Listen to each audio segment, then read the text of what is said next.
لە ڕۆژی گیانی کەمەنداماندا لە شاری سلێمانی چەند چالاکیەک بەڕێوە چوو. کەمەندامان ئەو ڕۆژەیان کردە دەرفەتێک بۆ دووبارە داواکردنی چەسپاندنی مافەڕەوەکانیان. ڕایانگەیان کە لە بارودۆخێکی ئابووری سەختدا دەژین و لە ماوەی 15 مانگی ڕابردوودا حکومەتی هەرێم تەنها 4 موچەی پێداون. ئەوەش لە کاتێکدایە موچەکانیان لە 150,000 دینارەوە کراوە بە 90,000 دینار. سەرۆکی لقی سلێمانی یەکێتی کەمەندامانی کوردستانیش داوای کارپێکردنی یاسای ژمارە 22 ساڵی 2011 دەکات. ڕەخنەش لە وەزارەتی کاروباری کۆمەڵایەتی دەگرێت کە ماوەی 3 مانگی بۆ دووبارە پشکنینی خاوەن پێداویستیە تایبەتەکان دیاری کردووە، بەڵام لەو 3 مانگەدا تەنها لە 120 کەمەندامان پشکنینیان بۆ ئەنجام دراوە.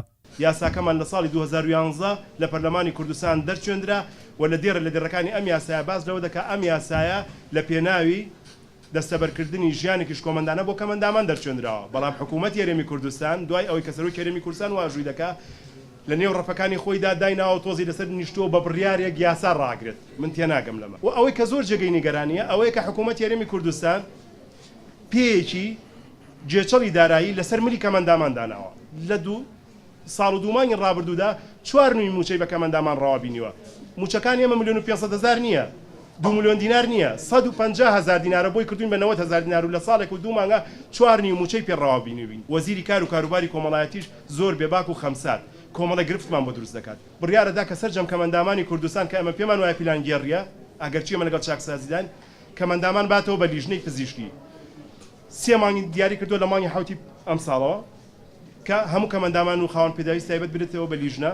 ئێمە بێمان وا بوو ئەم 3 مانگە ناتوانێت ئەم پرۆسێ سەرکەوتوو بێت. بەدڵنیام 3 مانگە تێپەڕی و کەمەندامان لە سا 20 درانەوە بە لیژنە و لەم لە سا 20 بەپێی راپۆرتێکێکە لە کەناڵەکانی ڕاگەیاندن لە سا 15 کەمەندامان ڕەفز بووە. هەموو قەیرانەکان ئێمەی گرتەوە بەداخەوە کە ئەمە ئەو پەڕی ناهەمواری و نەهامەتی کردە سەر ژیانی ئێمە تەنها بەو ڕسەیە چۆن بیری لێ ئەکەنەوە ئەوەنە ژیانمان خراپە و ئەوەنە ڕۆژانە تووشی نەهامەتی و دەردەسەریە بین لە وڵاتەدا. بەڕێوەبەری گشتی چاودێری و گەشەپێدانی کۆمەڵایەتی سلێمانیش لە کۆنگرەیەکی ڕۆژنامەوانیدا تایبەت بە ڕۆژی گیانی کەمەندامان پێدانی خەڵاتی خاوەن بەهرە تایبەتەکانی ڕاگەیاند و مژدەی دووبارە تۆمارکردنەوەی ناوی کەمەندامانیش بە وڵاتیان دەدات.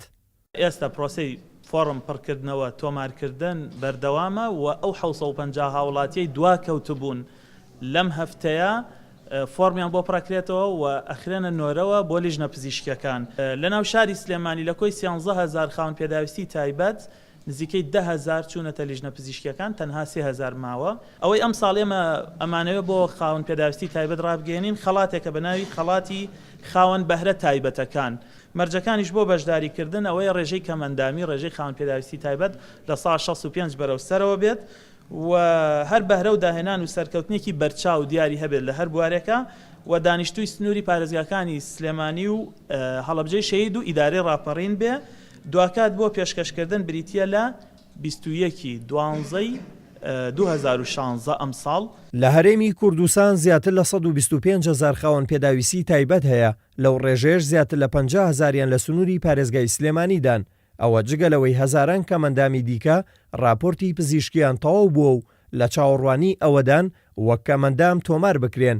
لە ئێستاشدا دووبارە خاوەن پێداویستیە تایبەتەکان پشکنینیان بۆ دەکرێتەوە و ڕێژەی کەمەندامیان دیاری دەکرێت بە جۆرێک ئەوەی شایستە نەبێت موچەکەی دەبڕدرێت. دلێر کەمال کورسات نیوز سلێمانی.